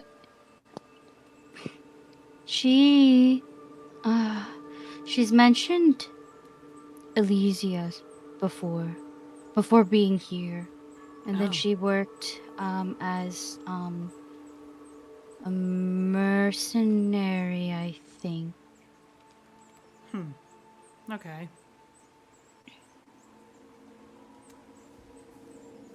She doesn't really talk about herself very much. Then again, none of us really do we? Well, now we're getting a little bit more, which is nice. Yeah. I mean, it comes with time. That's normal for traveling parties. And some of you have only known each other since the beginning of your journey, right? It'll come with time. I'm pretty sure it's Nikita knows Sin through some cop shit.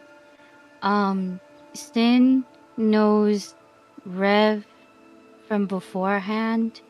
I'm assuming because they were breaking the law.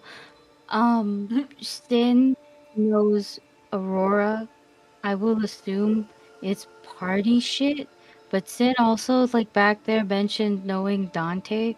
So maybe it's childhood party shit. And I knew Aurora because when I first came here, all dirty and stuff, Aurora was like, this is where to go. And Sin used to trade stuff with me for fun. Huh.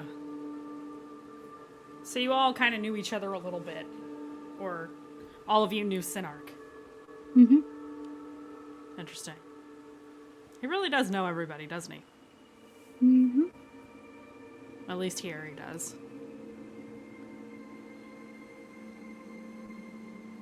I know he's older than me, but he's a rascal.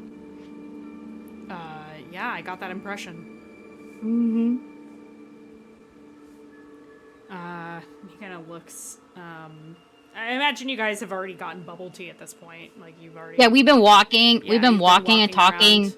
For sure, yeah. And you are basically heading to an area in like one of the market districts where you all agreed to meet. And this is where, assuming everybody wants to show up for shopping, this is where the party will reconvene in full. Really quickly, before we get back to the whole group, Sinark, essentially you got to see the Night Step Dojo. It is very dark over there. They don't use lanterns for the most part in that area of the woods, because most of the monks there train in as close to complete darkness as humanly possible. That's so freaking cool. So you did get to see some of it, which obviously you could see with your dark vision. But something you realize when you see Master Nightstep is he's not a variant human. He can't see in the dark, but he moves around in and around the dojo as if he can. Mm-hmm.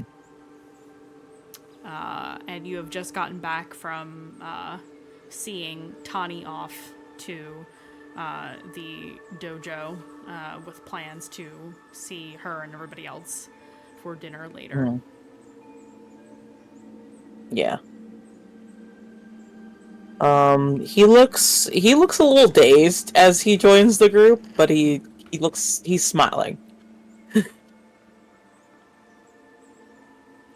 Sin just has like a very like zen energy where it's been like frantic and anxious for very long. And now it's just like, I am fine. Gotcha. Oh, could we have gotten like little tea cakes or something like that Oh, yeah. from? Yeah. Okay, so we come in You got with treats for boba and some treats in a little box. Dayu and Kazu show up with treats. What's Nikita looking like when she rolls up to the rest of the party? I think she's carrying 4 boxes of tea. Okay. In one hand, and then her boba in the other. It's like started. It's already like halfway, let's say.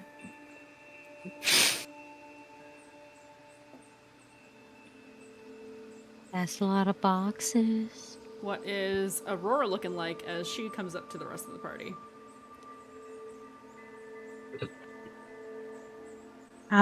She's in a different outfit than she has been the entire time that we've been hanging out together. A different blue dress because she is missed her wardrobe. And she's got a little bit of a spring in her step. And question, can I have asked my parents about what's it like in cold places? Because I feel like Aurora doesn't have any context for what she needs to dress like. So Sure. I think that's the only thing to kick off the shopping that I need to get in her headspace. Yeah, Nova will tell you that Elysia is much harsher in terms of coldness than it is in the winters in the Veil of Night.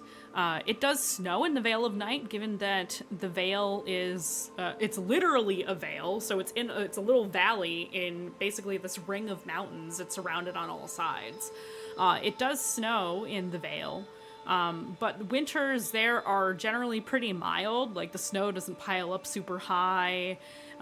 You've never had to worry about snow like avalanches or anything like that. When it snows, it doesn't tend to snow a ton. And she says, basically imagine the winters you grew up with and times that by like 50 in terms of how cold and bad it is. The heights of the snow and things like that. It's a very, very difficult country to traverse. And if you are not a native to Elysia, you are likely to have a bad time traveling up there without the proper equipment, I should say. So wait, it's not like clothes shopping, it's like equipment shopping. Well, you might want equipment and appropriate clothes. Your mother even encourages you to she'll say we'll flash back a little bit and she'll say, I understand that wearing a lot of clothes can be uncomfortable for our kind. But trust me when I say you're gonna wanna wear layers. Oh, fine. I know. It's uncomfortable for me too. I don't like it either. But I have been to Elysia and it is not pleasant. Okay, I'll take your advice. And that's probably the most maturely she's ever done that in her life. Yeah, I think your mom kind of commiserates with you a little bit, and she'll tell you some stories about when she did have to go to Elysia and how fucking cold it was. She'll even warn you that it's possible that the flame in your hair might dim a little bit because it's so cold. How rude. So that's why she has a spring in her step, is because she had like the most fun conversation with her mom she's ever had. And then she follows it up with, I guess we need like equipment as well as clothes. Hi. And what's Rev looking like as she walks up to the rest of the party? Rev looks extremely composed, which I think at least Sin realizes means that she's discomfited by something.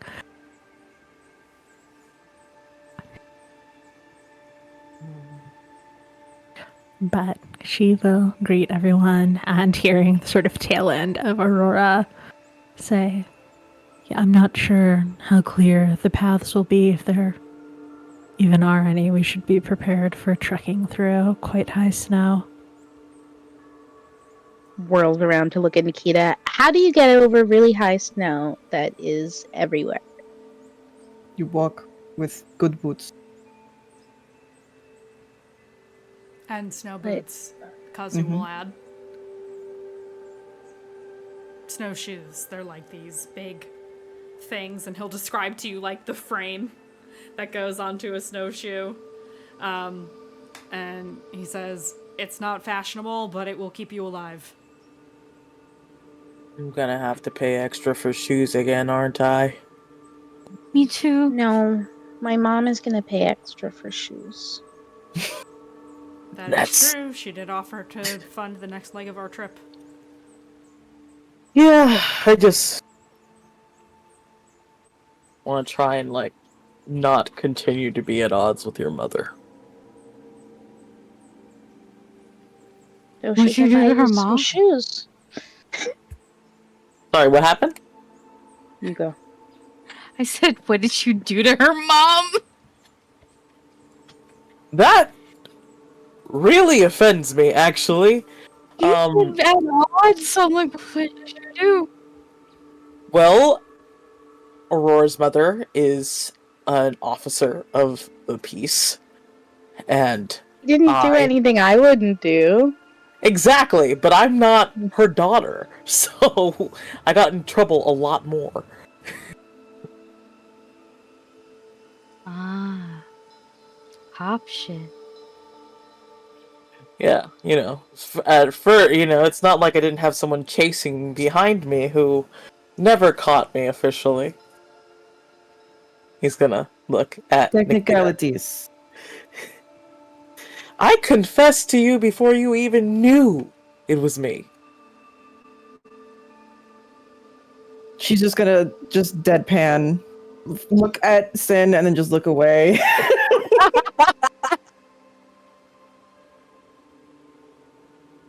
Yeah, while he's joking around and everything, he's just sort of gonna sidle up to Rev, and if Rev allows it, he just, like, takes her hand. He's not trying to make a big deal out of it, but just sort of trying to show some comfort.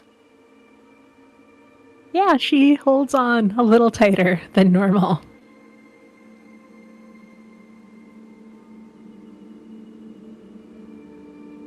So, we need clothes. Yes, we need clothes. We need those ugly boots. What else do we need? Food, supplies, Rations, equipment for camping. I know equipment we'll for have a hut, climbing. but equipment for climbing. Just in case. Tarps. Definitely tarps. Climbing? Climbing what? A mountain. Mountain. What shoes do I need to climb a mountain? Good boots. Boots.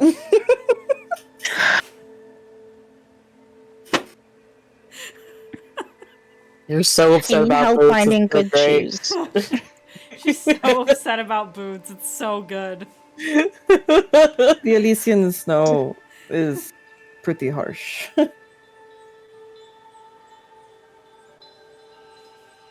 We can make it through it. We just need the right stuff. Yeah, yes, we'll be fine. Been there obviously a lot of time. I've been there before. Roll D5, thank you so much for the raid of the Party of 11 Sweet Beans. Welcome in, everybody. Bueno, bueno. Hello. Hello, hello. Hi. Kazu will say, if we make good time, I hear there's some pretty amazing hot springs. Aurora's suddenly Outside of- interested again. Outside of the city. Outside of Wintergate. We are consistent. So, maybe there will be something fun to do before we get to the mountain. Oh, that reminds me. We should probably all go see Iragon. I could give you all the information that she gave me. But they're sick in Wintergate, so that's cool. How sick? Sick, like sick. I don't know how bad exactly, but it's bad. So we just have to be careful when we're there. We're gonna also want to stock up on medicine as well then. I was prepared for colds, and frostbite, and your general stuff that happens when you fight too much. But if there's like something else than a cold, we're gonna want to be very safe. Especially if it's contagious. If it's contagious and it's up there and it's so cold, oh shit. That's bad. That's very, very bad. Well, we can talk to my dad or just go directly to the clinic and see if we can get some things there or if they have any advice after we find out what it is. Above table, is it a general cold or is it general plague or is it just affecting the royal family? I believe the lore that you learned was that it was something that affected some people in Wintergate, but it primarily took the lives of people in the royal family. Cool. Which, when you think about it, is a little suspicious, don't you think? How convenient that the richest people with the most resources in the nation somehow managed to not be able to prevent themselves from dying of such an illness. I will read up on the little alchemy books that I got, just in case. I'm not saying we're gonna cure anything, but I would like, just in case if we get sick.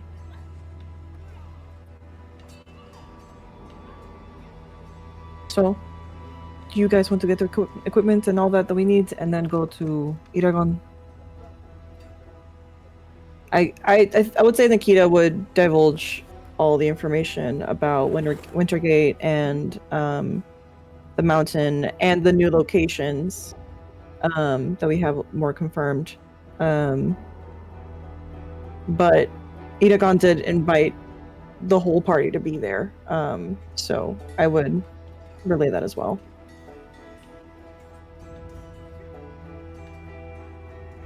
Awesome. So you're going to venture out into the market district to find your outfits for the next arc of the adventure. Does anybody have descriptions for said outfits that they would like to talk about, or do you want to save it for when you first step foot into Elysia?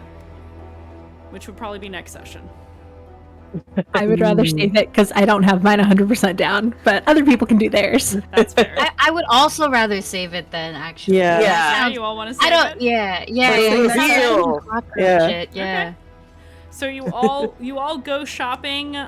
You visit the various tailors and armorers and clothiers to get your various different layers and And they're wearable pestered by equipment. Aurora, like, for the good stuff, like, for the cute stuff, like, what do you have in the back? Like, she knows many of these people personally because she won't stop shopping. So she's definitely annoyingly making them reach into their stock for good shit. Yeah, so you sweet talk easily, given who you are, and how much money you like to spend of your mother's. You are able to sweet talk more than one of the shopkeepers into custom making some pieces for you that are both fashionable and functional. After this, we gotta, by we, I mean especially me, we gotta make sure we go and bring Aurora's mom some fruit. I already entered the place once without a present, and now I'm spending her money. I gotta get her so much fucking fruit. You arrange to find a fruit basket for. Nah, Lady not even a fruit Incineratus. basket. It's like 12 fucking oranges. But at this point, it's like I gotta go even more because Emma! it's like, oh boy, oh I spent so much money. I just get her a whole little fucking tree, like a little one that's already like growing flowers or something like that as well. Like just like okay here, you just like full of it. It bothered me so much because I didn't bring it up either. But like that whole time, I was like keeping my mouth shut. I'm like, oh, does this bitch feel like an orange bitch? But like truthfully, the answer is mango. The answer is always mango. We are currently having an existential crisis. Welcome, Raiders. Emma, thank you so much for the raid with 49 sweet beans. We got 3 big raids in a row. Thank you so much, everybody. We are playing Mistlost. It is a homebrew D&D campaign, and our bard is having an existential crisis over giving the sorcerer's mom fruit since she is funding the party's next leg of their adventure because she is the captain of the guard of the city they're from. And we entered her house. You did enter. And we entered her house. We like chilled there for a while, and that was the first time I didn't bring shit. In fact, I brought problems. You did bring problems. I brought problems. It's true. You did bring problems. So we're gonna reel it back in. Mangoes? We're gonna reel it back in. So you talk about gathering up some fruit while you're on your shopping trip. Is there anything special that anybody would like to do while you are shopping? Speak now. So I know we have the tea for various rulers and sovereigns and people we need to bribe. Mm-hmm. As a druid, is there anything traditional that I'd be like, oh, the Kligo Shire gets these types of gifts, we should bring like this as well for the druids? There are some herbal remedies that are exclusive to the Vale that are typically exports of the Vale. Various things for like treating wounds. Some for like the common cold, things of that nature. So you could bring like little herbal remedies if you wanted to keep like a little herbalist box of Okurai and Vale specific kind of medicine. Yeah, Rev will do that. Okay. You can add an herbalist kit to your inventory.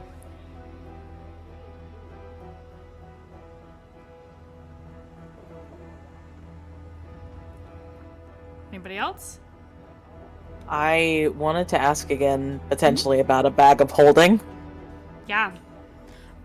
So you go to the shop that tends to have magic items. Magic items are a major export of Okurai, and you are quickly pleased to find that there is a bag of holding for sale.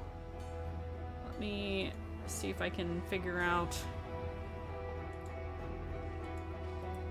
where on earth I put the magic item cost sheet. I never remember where this is.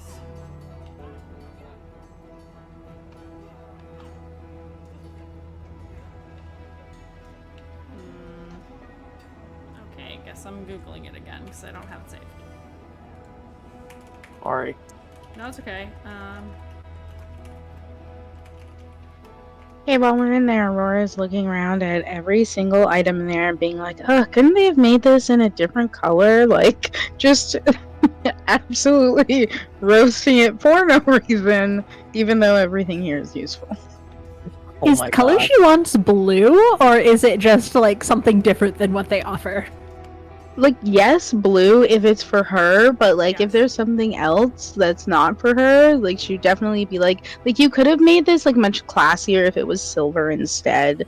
Like just plain black. Like, oh, this is pewter, not a good look. You gotta make it platinum instead. You don't have this in pink? Why don't you have this in coral? We need it in coral. Oh my god. We need some summer colors here. So in pink would be so cute. the bag of holding. Mhm. I feel like that's much more expensive. Purple. Than I expected. Yeah, it's You much can get it more. on discount, but it's a really ugly pattern. It is, yeah, I looked at a different document that made it, way more expensive than I think it should, so I'm gonna close that. Okay. It is 1,000 gold for this bag of holding. Ooh. How much can I bargain this down for? How persuasive are you? Well, I have a +7 to it, but I'm a bard, so in Okay. theory. I am more and- persuasive than that, and I am a person from this place. And I'm a what? And I'm a person Teamwork, from this place. So, you talk to the shopkeep. What do you say to see about getting the price down? Is there any way you could lower that price since we're working for the Kaliko Shire right now? We're going to Elysia, we really need it. Okay, roll me persuasion.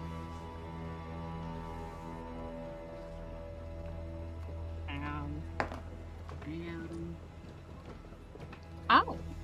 Okay, yeah. Well, 1 second. I'm too lazy to do very easy math. Sounds right. Yeah. That sounds right. Okay, no, I it's the best part is I get it Sounds correct correct. in my head, and then I just don't trust myself for coming with the answer so quickly when it comes to math at 25. 25. Yeah, you mentioned the Kaligo Shire, you mentioned that you're working for them, and the shopkeep kind of nods a little bit, seems a little reluctant because it's the only bag of holding he has, but ultimately he says, yeah, I guess I could go down to like 800.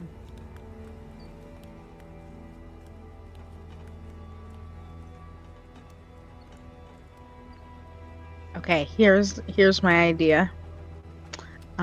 We pitch it to Aurora's mom as you pay for half, and we pay for half. So get it on credit, and then tell her we're gonna need this for the time. So like, it was more than we talked about, so we could do half, and see if she'll take it. Aurora, roll me This a is the D20 pitch to really the quick. party. Roll me a D20 Okay. real quick. Great. A 5. You don't recall your mom mentioning a total. Oh. Great. Then Aurora's fully gonna say, Mom will cover it. Don't even worry about it. Don't even think about it. Okay. The Incineratus clan will cover the cost of the bag of holding. Thank Uh, you. Okay, we'll require a family seal on the invoice to prove that an Incineratus purchased it. He looks All at right. Aurora, who is the only fire genasi in the room. Yeah. Okay, does Aurora have something other than, have something on her that's hers already for this purpose, or would Yep. she need to return You for have a this? family seal. It's like a little, Okay, great. stamp. Great. Yes, of course. Yep. And she'll just gesture for the the page and do it with the ease of someone who does this about town a lot. Yep. So you just boop onto the invoice, and you now have a bag of holding. Daggy gets a pit in her stomach, and I'm gonna proceed to buy like 3 gold worth of fruit. Oh my god. For She's just gonna come in as a cornucopia. Like, here you go. at this point, I didn't want it to be a fruit basket, but I guess it has to be because I'm gonna run one area out of their like fruit, and then I'll have to move on. Just similar the whole colored wagon. fruit. Yeah, just like Just edible arrangements. Edible arrangements! That is like, I should have just brought something. It should have like bought something from Foxton or from Hollowgate, because then it could have been like that. Could have been another like gift. Shit. I should have put more. You know you're tea. gonna see her again, right? Like, we're gonna come back and I've been she'll to still your be house. here. I've been to your house and I didn't give you anything. So give it to me, not her. Oh my god. I don't know. I don't know. This feels wrong. Finn does have to cover up laughter, like almost turns into like Rev's shoulder to like not show that he's like his like shoulders are shaking everything. The bunny ears are so down, y'all. Like at this point we're going into cartoon levels of sad. She had them big eyes. They're dilating. Listen. Dayu, do you know what my mother loves? She loves order. She loves telling people what to do. She loves a job well done. Complete the mission. She'll be satisfied. But if I'm completing the mission, then I'm just doing my job. Uh-huh. I What? think that's the point, Dayu. Yeah. It's a big job. It's a job that has multiple jobs within it. Yep. Oof. Okay. I'm still Danger gonna get a every fruit. corner. A job that has at least 2 more jobs to it. Which honestly, I'm I- kind of relieved about. I thought it was going to be 5 more jobs. Me too.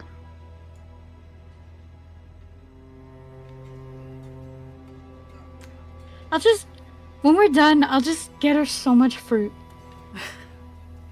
Listen, if you help me with what I need help with, she'll be happier than any gift you could provide.